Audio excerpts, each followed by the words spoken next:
If you are accepted onto the programme, one thing you can do ahead of time to make sure that you make the most of this opportunity is to have an up-to-date CV and social media.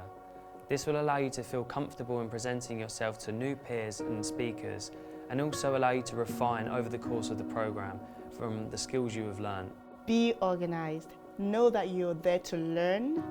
You're not there for a holiday, but to actually learn. Once you open up your mind, you would take in everything that is being offered to you. If you are selected, I suggest that you research the speakers, and I suggest that you engage in all the table talks to get the most out of your experience. Make notes on things like the key points from each speaker, because you never know when you might utilise it later. Another way to make the most of your experience on the programme is to not be afraid of networking, and instead just being open to talking to everybody and connecting with new people.